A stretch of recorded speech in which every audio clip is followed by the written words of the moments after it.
Good morning students, कैसे हैं सभी लोग। तो स्वागत है आपका अप्लाइड मैकेनिक्स की ऑनलाइन क्लासेस में। हमारा चल रहा था मशीन, और मशीन में मैंने आपको यहाँ पर छोड़ा था। देखिए, मैंने सारे फॉर्मूले जितने भी अभी तक मैंने प्रूव कराए हैं या जितने भी न्यूमेरिकल आपके कराए हैं उन सभी का मैंने यहाँ पर फॉर्मूले लिख दिए थे। ठीक है, ये सारे फॉर्मूले आपको याद होने चाहिए, और जब तक याद नहीं होंगे तब तक आपसे एक भी न्यूमेरिकल सॉल्व होने वाला नहीं है।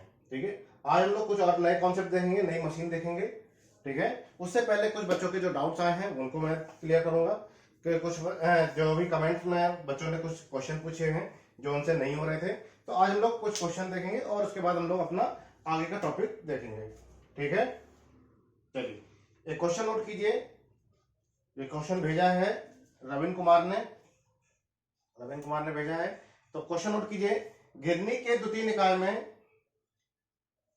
क्वेश्चन नोट कीजिए, घिरनी के द्वितीय निकाय में कुल 5 घिरनियां हैं। घिरनियों के द्वितीय निकाय में कुल 5 घिरनियां हैं। 5 घिरनियां हैं। 2000 न्यूटन भार उठाने के लिए 2000 न्यूटन भार उठाने के लिए कितने प्रयास की आवश्यकता होगी? कितने प्रयास की आवश्यकता होगी? कितने प्रयास की आवश्यकता होगी यदि घर्षण के कारण एक दिया हुआ बल, यदि घर्षण के कारण एक दिया हुआ बल भार का केवल 60%, 60%, केवल 60% ही उठाता है, 60% ही उठाता है, तो बिना घर्षण की स्थिति में, जो बिना घर्षण की स्थिति में उठाया जाता है, तो आवश्यक बल ज्ञात कीजिए। आवश्यक बल ज्ञात कीजिए, ऐसा उन्होंने लिख के दिया। तो जैसा उन्होंने लिख के दिया वैसा मैंने आपको यहां पर लिखवा दिया। इसमें 2 क्वेश्चन है कि 2000 न्यूटन भार उठाने के लिए कितने प्रयास की आवश्यकता होगी, ये तो एक क्वेश्चन है। और दूसरा उन्होंने कहा कि 60% की दक्षता हो तब कितने बल की आवश्यकता होगी, ये दूसरा क्वेश्चन है। ठीक है, तो घिरनियों के द्वितीय निकाय की बात करें तो कौन सा क्वेश्चन है इसमें आएगा? इन दोनों में से ये है सेकंड सिस्टम ऑफ पुली, ये वाला लेंगे वीआर या ये वाला लेंगे। तो यहाँ पर कहीं भी घिरनियों के द्वितीय निकाय में आपको घिरनी निकाय का वजन नहीं दिया गया है, घिरनियों का वजन नहीं दिया गया है, चल घिरनी ब्लॉक का वजन नहीं दिया गया है। तो हम लोग लेंगे case 1 N V R equal to only N, ये वाला मान लेंगे हम लोग। ठीक है, देखिए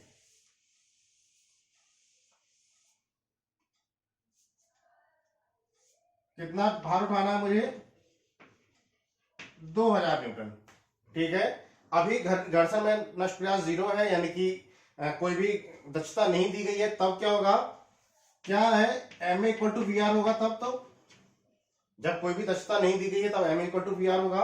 एम ए का मान है डब्ल्यू अपॉन पी और वी आर का मान है एम। ये देखिए, वी आर का मान यहां से लिया एम, डब्ल्यू का मान दिया है 2000 upon P equal to N बराबर दिया गया है 5।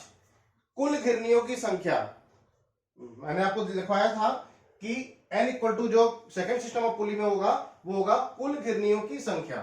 देखिए, कुल घिरनियों की संख्या कितनी दी गई है? 5। ठीक है, तो n बराबर हो गया 5। ये लीजिए, p का मान आ गया, कितना आ गया? 2000/5 और p इक्वल टू आ गया 400 न्यूटन। क्लियर? ये तो हो गया एक केस। अब कह रहा है कि यदि दक्षता 60% हो तो तब कितना बल की आवश्यकता होगी, तब कितने प्रयास की आवश्यकता होगी? तब क्या फॉर्मूला लगता है हमारा? M A equal to eta into V are.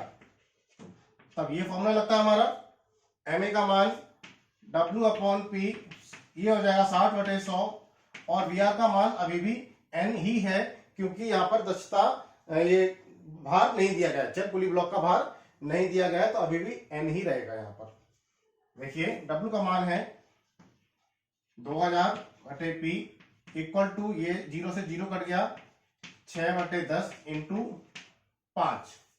Clear? तो ये देखिए P का मान अब कितना आ गया, 2 3 6, 2 5 10 और 5 से 5 कैंसिल हो गया, 2 से काटा, 2 3 6, 2 5 10 और ये 5 से 5 कैंसिल हो गया, ये आ गया 3P equal to 2000, P equal to आ गया 2000 डिवाइड बाई 3, कैलकुलेटर से मान आ जाएगा 666.67 न्यूटन। ये आपका हो गया पहले क्वेश्चन का सॉल्यूशन जो रविंद्र जी ने पूछा। चलिए अब एक और क्वेश्चन उन्होंने पूछा है, तो एक और क्वेश्चन बहुत ही इंटरेस्टिंग सवाल है, बहुत ही आपको मजा आएगा इस सवाल को सॉल्व करने में। जरा पहले नोट कर लीजिए, सवाल नोट कर लीजिए, इसको नोट कर लिया सभी ने, इसमें कोई दिक्कत, किसी को कोई डाउट?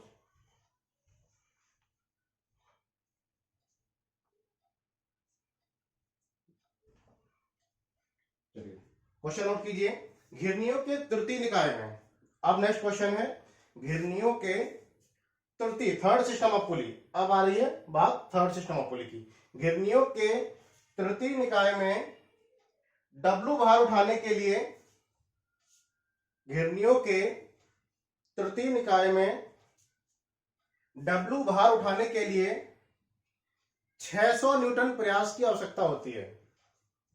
घिरनियों के तृतीय निकाय में W न्यूटन भार उठाने के लिए 600 न्यूटन प्रयास की आवश्यकता होती है यदि एक रस्सी टूट जाती है, यदि एक रस्सी टूट जाती है तो उसे उसी घिरनी से बांध देते हैं।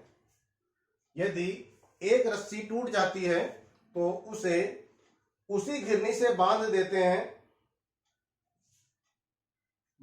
हैं जिस घिरनी पर से होकर वह गुजरती थी, जिस घिरनी पर से होकर वह गुजरती थी।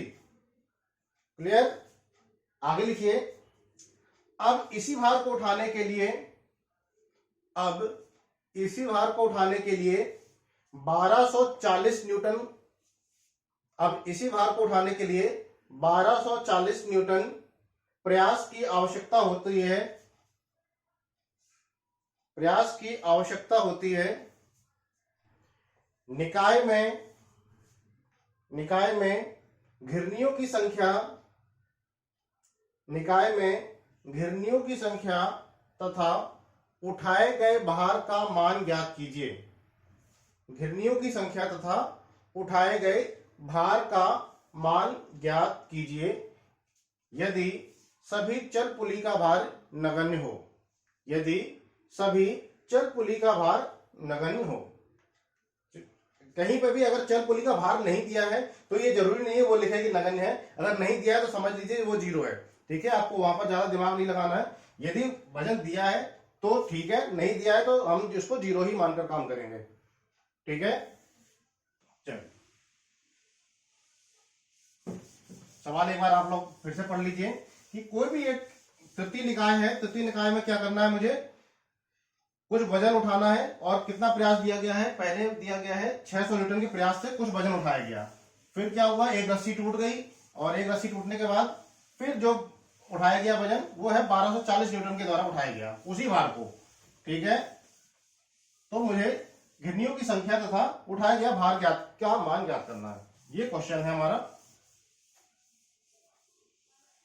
तो सबसे पहले हम लोग निकाल लेते हैं कि ये वाला कौन सा लगेगा, जब घिरनी का वजन 0 दिया गया है तो पहला वाला ही लगेगा, पहला केस 2 की पावर n-1।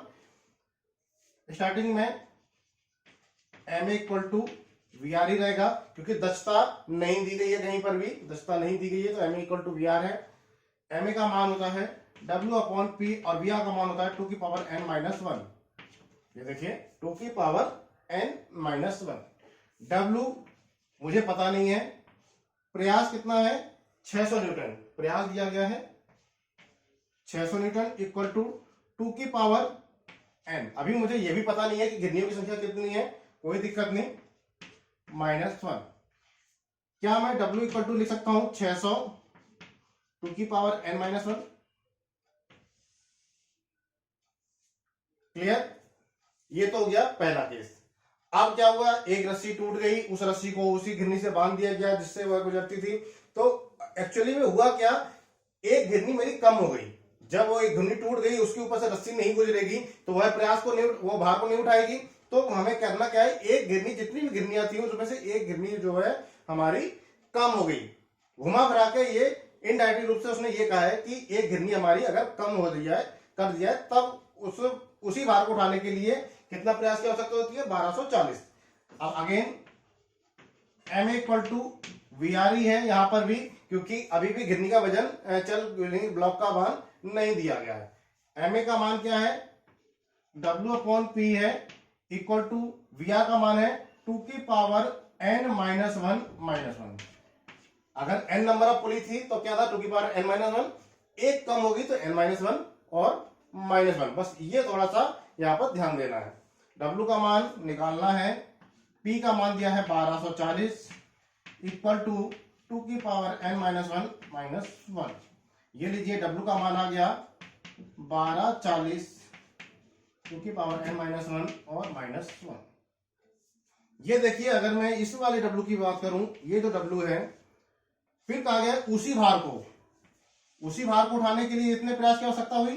दोनों ही W का मान जो है बराबर है, ये जो W है और ये जो W है वो बात बराबर है, एक ही है। भार का मान चेंज नहीं किया गया है, कहीं पर भी नहीं कहा गया कि दूसरा भार लगाया गया, तो भार का मान चेंज नहीं किया गया है। तो क्या करेंगे, इन दोनों W का मान बराबर कर देंगे, देखते हैं क्या आता है। यानी कि 600 2 की पावर n-1, ये अगर समीकरण 1 मान लिया जाए, ये समीकरण 2 मान लिया जाए, तो 1 बराबर 2 करने पर इक्वल टू 1240 2 की पावर n-1 ये आ रहा है। इसको काट देंगे अगर कट रहा हो, ये देखिए 0 से ये 0 कट गया, 2 से ये कट रहा है 30, 2 छक 12, ठीक है। यहां देखिए क्या आ रहा है, 30 2 की पावर n, 30 इंटू 2 की पावर n, बाद में काट लेंगे अगर और भी कट रहा होगा तो कोई दिक्कत नहीं है, इंटू 30 -30। ये देखिए 30 का अंदर गुणा कर दिया, 30 इंटू 2 की पावर n -30 इक्वल टू क्या आया, 62 2 की पावर 62 इंटू 2 की पावर n-1 और माइनस में आ रहा है 62, ठीक है। अब यहां पर देखिए क्या लिखेंगे, 30 इंटू 2 की power n-30 equal to 62 into, क्या मैं 2 की पावर n-1 को 2 की पावर n/2 लिख सकता हूं। 2 की पावर n-1 है, 2 की पावर n और -1, अगर 2 की पावर -1 लिखेंगे तो बटे में 2 आएगा भाई। 2 की पावर n-1 को क्या मैं 2 की पावर n इंटू 2 की पावर -1 भी तो लिख सकता हूं, तो ये 2 की पावर n हो गया और ये 1/2 हो गया, ठीक है। तो इसमें कुछ भी कंफ्यूज होने की जरूरत नहीं है, आसान सही है। -62, कोई दिक्कत नहीं। इस जरा 2 से ये कट रहा है, क्या 2 3 6, 2 1 2, 31 आ गया। ये देखिए 2 की power n into 30 -30 equal to 31 into 2 की पावर n -62। इस 30 को मैं इधर ले जा रहा हूं, इस 62 को मैं इधर लेके आ रहा हूं, यानी कि ये 62 आएगा तो आएगा 62 प्लस का हो जाएगा -30 इक्वल टू 31 इंटू 2 की पावर n, और ये वाला प्लस में इधर जाएगा 30 इंटू 2 की पावर n। 31 में से 30 गए, कितना बचा 1, 2 की पावर n इक्वल टू 62 में से 30 गए तो ये बचेगा 32, ठीक है। क्या इस 32 को मैं 2 की पावर 5 लिख सकता हूं भाई, इस 2 की घात 5 लिख सकते हो, 2 दूनी 4 दूनी 8 दूनी 16 दूनी 32, तो n बराबर कितना आ गया भाई 5। ये तो पता चल गया कि n बराबर आ गया 5, यानी कि कुल घिरनियों की संख्या कितनी हो जाएगी यहाँ पर 5। घिरनियों के तृतीय निकाय में कुल घिरनियों की संख्या 5 थी। अब उठाया गया भार और ज्ञात कर लेंगे, ये ज्ञात करना था और क्या ज्ञात करना था, उठाया गया भार। इसको नोट कर लीजिए, पूरा नोट कर लीजिए इसको।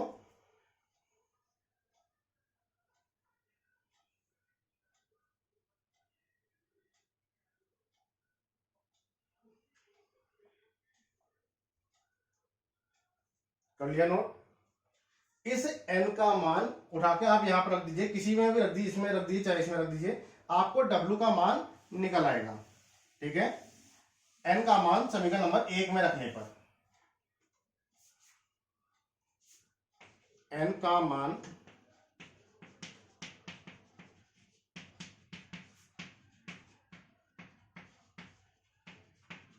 एक में रखने पर w equal to 600 n minus 1,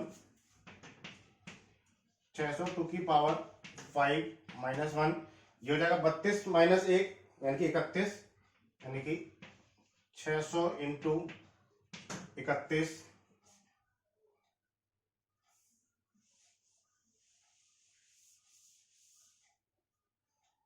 इसका मान आ गया 6 कम 6 6 1800 न्यूटन। ये लीजिए 18,600 न्यूटन उठाया गया, भार हो गया, घिरनियों की संख्या होगी 5। ये हो गया मेरा फाइनल आंसर। ठीक है, वैसे इतने बड़े सवाल आते नहीं है, लेकिन अगर आपको कहीं डाउट होता है, कहीं कोई दिक्कत आती है, बिल्कुल आप पूछ सकते हैं, कोई दिक्कत वाली बात नहीं है। मैं जितना कोशिश कर सकता हूं उतना आपको बताऊंगा। अभी भी आपको कोई दिक्कत है तो आप दोबारा कमेंट करें, मैं आपको दोबारा बता दूंगा। आपको किसी भी प्रकार से कंफ्यूज होने की आवश्यकता नहीं है। नोट कर लिया। अब हम लोग आते हैं अपने अगले कॉन्सेप्ट पर, अगली मशीन पर आते हैं। हम लोगों ने सारी पढ़ ली थी। एक बात और बता दो कि घिरनियों के प्रथम निकाय, द्वितीय निकाय या तृतीय निकाय में यदि कोई क्वेश्चन आता है कि घिरनियों का प्रथम निकाय समझाइए, द्वितीय निकाय समझाइए अथवा तृतीय निकाय समझाइए, जब भी ऐसा कोई क्वेश्चन आएगा तो आपको पूरी थ्योरी लिखनी है। ऐसा नहीं कि आपने फिगर बनाया और सीधे प्रूविंग करनी शुरू कर दी, गलत हो जाएगा। गलत नहीं होगा मतलब नंबर कम हो जाएंगे। तो आपको जब भी आपसे प्रथम, द्वितीय या तृतीय निकाय पूछा जाए तो आपको एक फिगर तो ड्रॉ करना ही है, उस फिगर को 2 4 5 लाइन में उसको समझाना भी है। जैसे आपको प्रथम निकाय पूछ लिया तो आपसे कहेंगे कि घिरनियों के प्रथम निकाय में कुल एक अचल गिरनी होती है, बाकी सभी चल गिरनियां होती हैं। अचल गिरनी ऊपर की तरफ होती है, उसके नीचे सारी चल गिरनियां होती हैं। सभी गिरनियां अलग अलग रस्सियों से बंधी होती हैं। प्रयास हमेशा हमेशा किसमें लगता है, अचल पुली पर लगता है, भार चल पुली पर लगता है। एक ही रस्सी द्वारा, अलग अलग रस्सियों द्वारा सारी पुली बंधी। इस टाइप से आपको थोड़ा सा वर्णन करना है, फिगर का वर्णन करना है। उसके बाद फिर जाके आपको अपनी प्रूविंग करनी है। क्लियर? तो तभी आपको पूरे नंबर मिलेंगे जब आप उस फिगर का पूरा पूरा वर्णन। द्वितीय निकाय पूछ लिया जाए तो आप कहेंगे इसमें पुली ब्लॉक होते हैं, प्रत्येक ब्लॉक 2 ब्लॉक होते हैं, एक ब्लॉक और दूसरे ब्लॉक में घिरनियों की संख्या बराबर होती है, अथवा नीचे वाले ब्लॉक में एक कम हो सकती है। सभी ब्लॉक एक ही रस्सी से बंधे हुए होते हैं। ठीक है, प्रयास ऊपर वाली रस्सी पर के लगाया जाता है, भार नीचे लगाया जाता है। इस टाइप से आपको कुछ ना कुछ थोड़ा सा वर्णन करना है, 3 4 5 लाइन लिखनी है, फिगर बनाना है। फिगर थोड़ा सा साफ साफ बनाना है, बिल्कुल। आप भले एक पेज एक्स्ट्रा ले लो, क्योंकि पेज की कोई कमी नहीं होती है, बहुत सारे पेज मिलते हैं आपको, 32 पेज मिलते हैं, आप पढ़ते नहीं हो उतना। ठीक है, तो फिगर को अगर आपको ज्यादा लिखना है तो फिगर को आधे पेज बना लो, लेकिन फिगर जितना साफ बनाओगे नंबर उतने अच्छे मिलेंगे। और फिर से बता दूं कि आपको एक एक लाइन कोई नहीं पढ़ता, लेकिन आपकी जो राइटिंग अच्छी होती है तो आपको 4 5 लाइन में ही समझ में आ जाता है कि हाँ बच्चे ने लिखा क्या है। ठीक है, उस लिखे के अनुसार ही आपके पूरे के पूरे नंबर डिपेंड करते हैं। ठीक है, वहां इतना टाइम नहीं होता। अब तो पता नहीं कैसे ऑनलाइन कॉपी चेक होगी, तो जो बच्चे अपने ओवर स्मार्ट थे थोड़े से, उनके लिए खतरा हो गया। बाकी जो बच्चे लिखेंगे नंबर उनको ही मिलेगा। ठीक है, पहले कुछ भी लोग जो नंबर लिख देते थे या नोट रख देते थे, अब वो सब बेकार हो जाएंगे, उनके नोट और नंबर सब, क्योंकि ऑनलाइन कॉपी चेक होगी, यानी पहले ही स्कैन होगी कॉपी, और जो स्कैन करेगा वो कॉपी चेक करेगा नहीं, जो चेक करेगा वो स्कैन नहीं करेगा।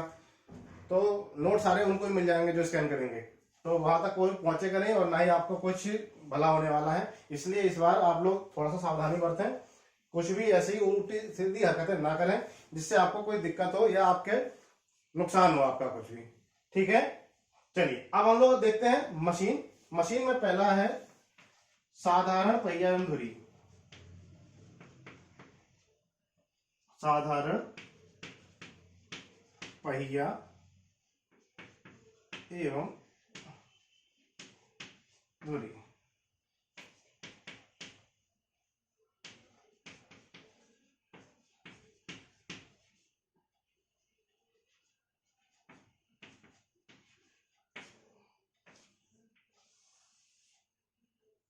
Simple wheel and axle. ठीक है, क्या होता है, एक एक्सेल होती है इसमें,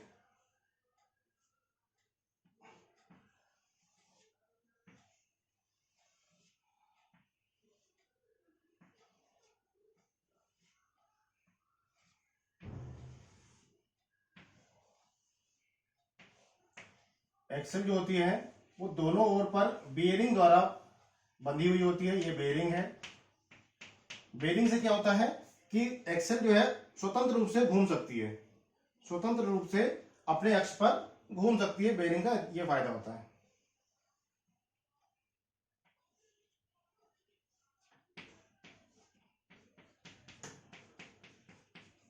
ये बेयरिंग है।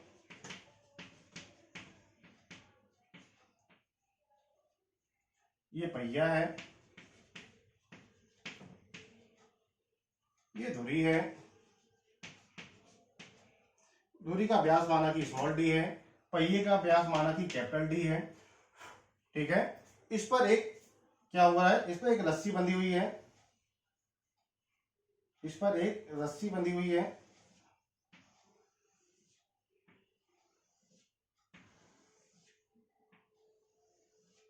और ये जो रस्सी जो है हम ऐसे खींच रहे हैं, रस्सी पर हम लोग लगा रहे हैं प्रयास। ठीक है, प्रयास लगाएंगे। ये कैसे घूमेगी, ये जो धुरी है जब मैं इसको घुमाऊंगा तो ये कुछ ऐसी घूमेगी, क्या ऐसे, देखिए जब मैं इसको घुमाऊंगा तो ये कुछ ऐसा घूमेगा। ठीक है, इस टाइप से घूमेगा ये पहिया टोटल। और इसके साथ साथ ये जो धुरी जो है इसके साथ फिक्स है, तो ये धुरी भी इसके साथ ही घूमेगी। और यहां पर एक रस्सी लिपटी हुई है। ठीक है, अगर मैं इसको खींचूंगा, जब ये रस्सी निकलेगी तो इसके अंदर जो रस्सी जो है वो लिपटनी चाहिए। ठीक है, रस्सी जो है इसके अंदर लिपटेगी। ऐसा आपको अरेंजमेंट करना है कि अगर मैं इसको खींचूं तो ये लिपटे और ये निकले तो ये अपना अंदर तरफ लिपटे। इस टाइप से जैसे हम लोग कभी आप लोग गांव वगैरह में होंगे, मट्ठा वगैरह अगर भाया हो तो मट्ठे के अंदर दो रस्सियां लगी होती हैं। एक ही एक्सेल पर दो रस्सियां लगी होती हैं। क्या होता है, एक खींचो तो दूसरी लिपटती है, दूसरी खींचो तो पहली लिपटती है। आप लोग तो गांव से हैं तो सबको पता होगा कि मट्ठे के अंदर जो डंडा लगा होता है उसके अंदर दो रस्सियां लगी होती हैं, एक क्लॉकवाइज और दूसरी होती है एंटी क्लॉकवाइज। उसी टाइप में अगर ये खींचो तो ये लिपटनी चाहिए, ये खींचो तो ये लिपटनी चाहिए। ऐसा कुछ अरेंजमेंट है। ठीक है, अब देखिए मुझे निकालना है यहाँ पर VR का मान निकालना है, क्योंकि अभी तक हम लोगों ने सभी में निकाला है VR। ठीक है, अब यहां पर भी अगर आपसे पूछा जाए कि साधारण पहिया एवं धुरी के बारे में समझाइए या उसका सचित्र वर्णन कीजिए, तो पहले आपको एक फिगर, ये जो फिगर बनाया है उसको ड्रॉ करके इसको बारे में कुछ 5-6 लाइन लिखनी पड़ेगी। ऐसा नहीं कि आपने बनाया और सीधे VR का मान नोट कर दिया, वो गड़बड़ हो जाएगा। ठीक है, तो यहां पर मैं आपको VR बराबर निकालना है। तो VR बराबर क्या होता है, y/x, प्रयास द्वारा चली गई दूरी बटे भार द्वारा चली गई दूरी। ये होता है प्रयास द्वारा चली गई दूरी। अब देखिए इसको मैं खींच रहा हूं तो ये कुछ ना कुछ तो दूरी तय करेगी। ये जो प्रयास है ये कुछ ना कुछ तो दूरी तय करेगा। माना कि ये पूरा चक्कर एक पहिया घूम गया, ये जो पहिया है वो पूरा एक चक्कर घूम गया, तो कितनी रस्सी यहां बाहर निकलेगी। जब ये पहिया पूरा एक चक्कर घूम गया तो इस वृत्त की परिधि के बराबर जितना इसका सरकमफ्रेंस होगा उतनी रस्सी बाहर निकलेगी, नहीं निकलेगी, क्योंकि इसके वृत्त की परिधि पे जो लिपटी है, अंदर तो मैंने लगाई नहीं रस्सी। तो क्या होगा, वृत्त की परिधि के बराबर क्या होता है, वृत्त की परिधि पाई इंटू डी। ये होता है वृत्त की परिधि। प्रयास द्वारा चली गई दूरी तो ये होगी। तो जब ये एक चक्कर घूमेगा तो ये एक्सेल जो है वो भी तो एक ही चक्कर घूमेगी, ये थोड़ी 3-4 चक्कर घूम जाएगी। तो इस पे भी एक ही चक्कर रस्सी लिपटेगी। तो प्रयास ने, भार ने कितनी दूरी तय की, इसने भी एक इस वृत्त की परिधि के बराबर यानी कि पाई इंटू स्मॉल डी के बराबर। ठीक है, अगर मैं पाई से पाई कैंसिल कर दूं तो VR बराबर आ गया capital D upon small D, capital D upon small D. ये लीजिए, छोटा सा फॉर्मूला है यहाँ पर, प्रूविंग कुछ है नहीं। तो कैपिटल डी क्या है, किसका है, इसका वृत्त पहिए का व्यास, स्मॉल डी है धुरी का व्यास, ठीक है। यहां लास्ट में लिखना है यदि दक्षता 100% हो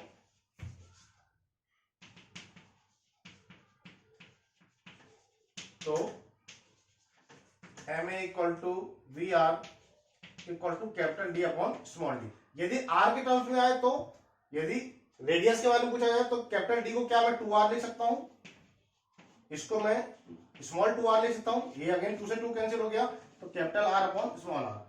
तो कोई दिक्कत नहीं है, कैपिटल डी बराबर डी लिखा जाए या कैपिटल आर बराबर स्मॉल आर लिखा जाए, बात बराबर है। तो ये हो गया इसकी प्रूविंग, छोटी सी प्रूविंग थी आपको, केवल और केवल आपको यहाँ पर थ्योरी समझने वाली बात है, ठीक है। इसके आराम से न्यूमेरिकल हो जाएंगे आपके, बहुत ही आसान से न्यूमेरिकल होते हैं।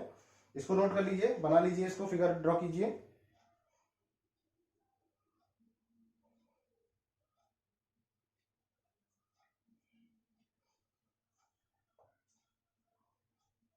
क्वेश्चन नोट कीजिए इसका।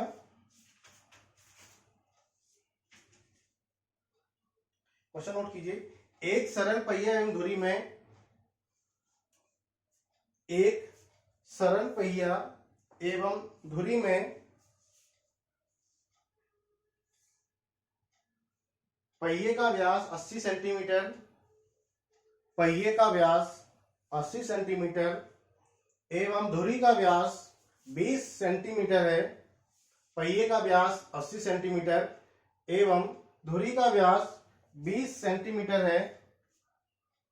यदि यदि यंत्र की दक्षता 60% हो, यदि यंत्र की दक्षता 60% हो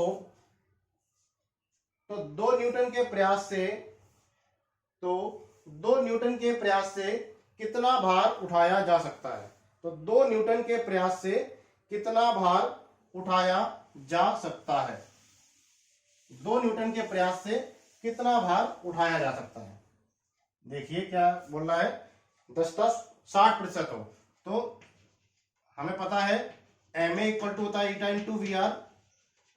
एम ए का मान होता है डब्ल्यू अपॉन पी, यहां दिया है 60%, 60/100, और वी आर का मान अभी अभी हमने निकाला capital D upon small D, इसके लिए, ठीक है। कैपिटल डी का मान दिया है 80 सेंटीमीटर, स्मॉल डी का मान दिया है 20 सेंटीमीटर। क्लियर। तो कितना भार उठाया जा सकता है ये निकालना है। प्रयास दिया गया है 2 इक्वल टू, ये हो जाएगा 6/10 इंटू कैपिटल डी का मान है 80, स्मॉल डी का मान है 20। इन सबको सॉल्व कर लेंगे, क्या आ रहा है, 2 तिया 6, 2 पंचे 10, 2 चौको 8, यानी कि 4 तिया 12/5। ये देखिए W/2 इक्वल टू आ रहा है 12/5। तो ये हो जाएगा कितना, 12 दूनी 24/5, sorry W equal to 12/2, W equal to आ गया। कहीं कोई दिक्कत, 4 पंचा 4 तिया 12, 2 पंचे 10, 2 चौको 8, 2 तिया 6, ये आ रहा है 24/5। 24/5 का आंसर है 4.8। 4.8 आ रहा है क्या,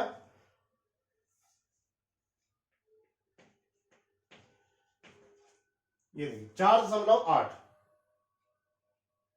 ठीक है।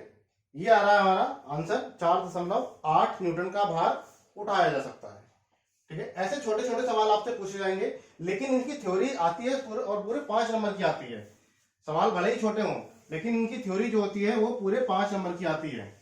तो इसको आपको बिल्कुल भी हल्के में मत लेना, आराम से पढ़ते जाओ, बहुत टाइम है आपके पास।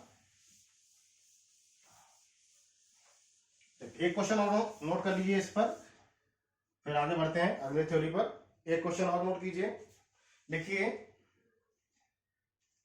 60 न्यूटन के भार के एक ड्रम को, 60 न्यूटन के भार के एक ड्रम को,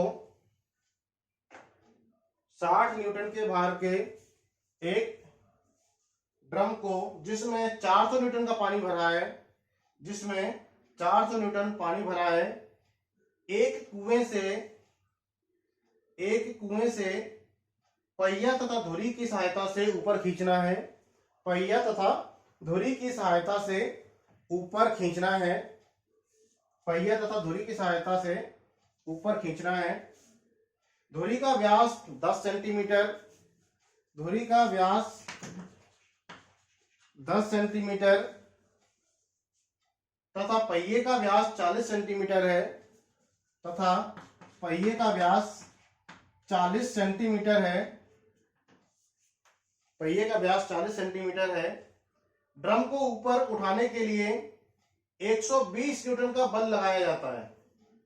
ड्रम को ऊपर उठाने के लिए 120 न्यूटन का प्रयास लगाया जाता है। बल लगाया जाता है या प्रयास लगाया जाता है, 120 न्यूटन का प्रयास लगाया जाता है। तो क्या निकालना है? एमए निकालना है, वीआर निकालना है और दक्षता निकालनी है। तो एमए, वीआर, इफिशिएंसी ये ज्ञात करो, इफिशिएंसी ज्ञात करो। ये तीन चीजें पूछी गई है। भार भी दिया गया है कि 40 न्यूटन का तो खुद का ड्रम था, कितने का था? हाँ 60 न्यूटन का, 60 न्यूटन तो ड्रम का भार था और उसमें 400 न्यूटन जो होता है उसमें पानी भरा हुआ था, इतना ही है। हाँ 400 न्यूटन का पानी भरा दीजिए तो हो गया 460 न्यूटन। भाई ड्रम के साथ साथ पानी, जब ड्रम उठेगा तभी तो पानी उठेगा, तो ड्रम का वजन भी दिया गया है। अगर ड्रम का वजन ना दिया होता तो मेरा 400 होता, लेकिन ऐसा नहीं है आप पानी का वजन ले लें और ड्रम को छोड़ दें, भाई साथ में ड्रम भी उठेगा। तो 460 न्यूटन का हो गया हमारा टोटल वेट। अब एमए का मान निकालना है। देखिए एमए बराबर होता है W अपॉन P। W का मान दिया गया है 460, P का मान दिया है 120, आ जाएगा। VR का मान निकालना है। VR बराबर क्या होता है? Y अपॉन X, या VR बराबर हमने अभी कहा capital D upon small D. Capital D upon small D. Capital D का मान कितना है? 40। स्मॉल d का मान कितना है? 10। ये आ गया सीधे सीधे 4। VR आ गया। ये कितना आया? इसका मान कैलकुलेटर से निकालिए। 46/12 का मान ये आ रहा है 46/12। 46/12 का 3.83। 3.83। लास्ट में क्या पूछ रहा है? दक्षता पूछ रहा है। ये लीजिए एमए अपॉन वीआर। एमए का मान है 3.83 और वीआर का मान है 4। इसका मान आ गया देखिए 0.95। 0.95 इंटू 100 अगर मैं कर दूं तो आ जाएगा इक्वल टू 95%। तो ऐसे ऐसे सवाल आपको पूछे जाते हैं ये हमारे साधारण पहिया एवं धुरी में। अब यहाँ पर देखा जाए एक कुएं का जिक्र किया गया है। जब भी हम लोग कुएं में जाते हैं तो एक घिरनी ऊपर लगी हुई आपको देखने को मिलेगी, लेकिन वो जो घिरनी होती है और ये जो हमारा पुली ब्लॉक, इन दोनों में अंतर समझ लेते हैं कि इन दोनों में क्या अंतर है। भाई हम लोग कुएं से पानी खींचते हैं, अगर मान लीजिए 400 न्यूटन का अगर पानी है, या मान लीजिए जो बाल्टी है वो 10 किलो की है, तो हमें 10 किलो के बराबर ही हमें प्रयास लगाना पड़ता है। देखा होगा जितना बारीक, ये समझ लीजिए एक तराजू हो गया कि भाई जितना मुझे बाल्टी में से कुएं में से पानी निकालना है, जितने वजन का पानी निकालना है, उतना ही प्रयास मुझे लगाना पड़ता है उस पुली के द्वारा, जो गिरनी लगी होती है उसके द्वारा। क्योंकि एक गिरनी है, उसकी इस तरफ वेट है, इस तरफ मेरा प्रयास है, तो कहीं पर कोई अंतर हुआ ही नहीं मेरा।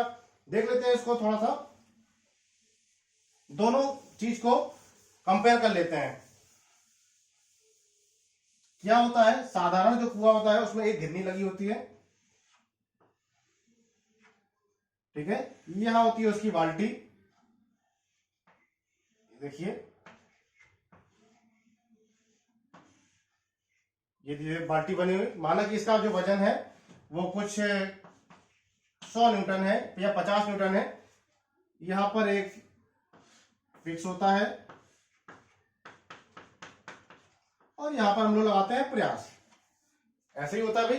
तो इसको, इस वजन को ऊपर की तरफ उठाने के लिए मुझे 100 न्यूटन का ही तो प्रयास लगाना पड़ेगा यहाँ पर। ये तो सिंपल सी बात है भाई, जितना प्रयास लगाएंगे उतना ही ऊपर उठेगा।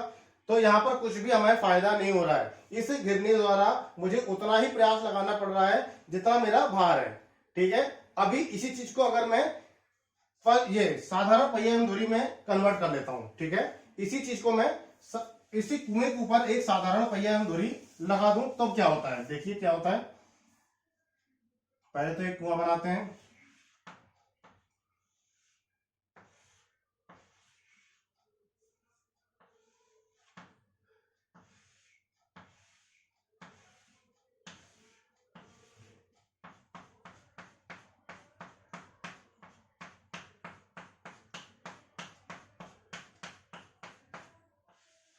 ये लीजिए ये कुआं बन गया।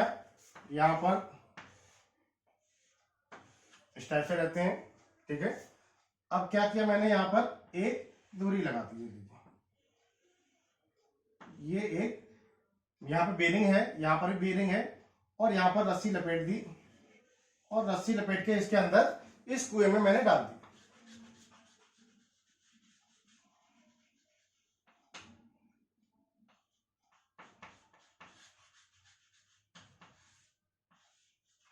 ठीक है, ये जो रस्सी है इस कुएं में चली गई। अब ये बाल्टी जो है वो अंदर है, वो बाल्टी दिखेगी नहीं आपको। अब क्या किया मैंने, यहां पर एक पहिया लगा दूं मैं, लीजिए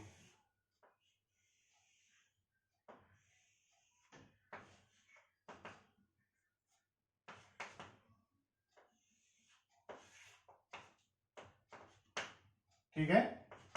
अब यहां पर मैं अगर प्रयास लगाऊं, लीजिए अब इस पहिए द्वारा अगर मैं प्रयास लगाता हूं, ठीक है, यहां पर ये पहिया है और इस पर मैंने एक रस्सी लपेटी हुई है, और रस्सी के ऊपर मैंने माना कि इसका जो है 10 सेंटीमीटर इसका व्यास है, माना कि इसका व्यास जो है 100 सेंटीमीटर है। फॉर एग्जाम्पल जो डी है, स्मॉल डी जो है वो ये है, और कैपिटल डी बराबर माना कि ये है।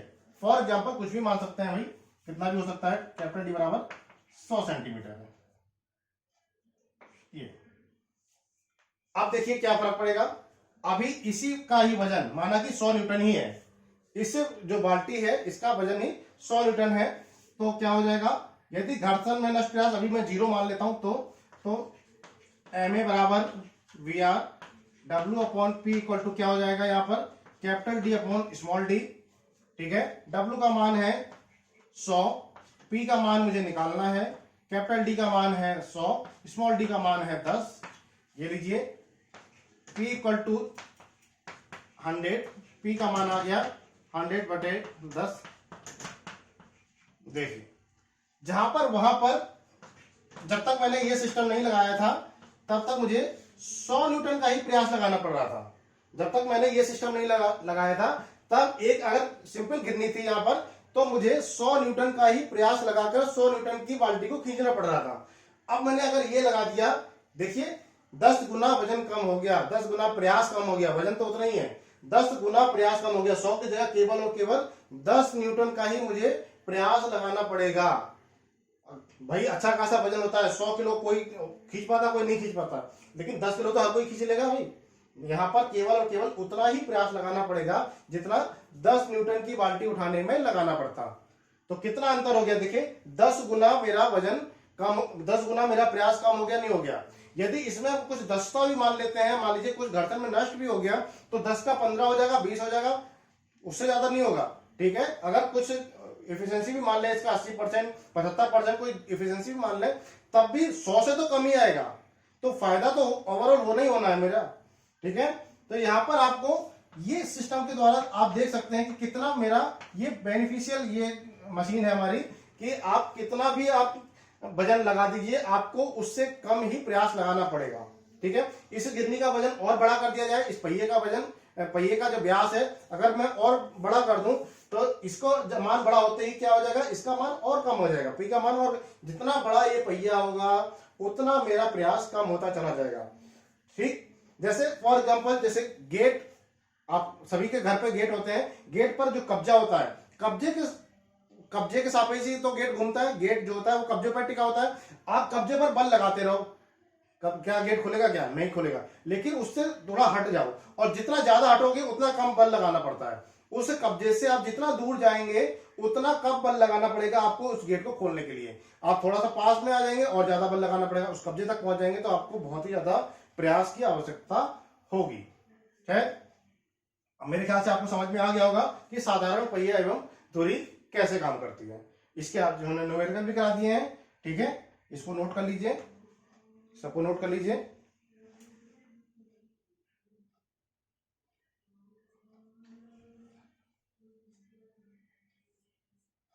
अब हमारा नेक्स्ट है व्यासांतरी पहिया एवं धुरी। व्यासांतरी पहिया एवं धुरी, ठीक है, इस पर एक दो न्यूमेरिकल और देख लेते हैं, फिर देखते हैं हम लोग व्यासांतरी पहिया एवं धुरी। एक क्वेश्चन और नोट कर लीजिए।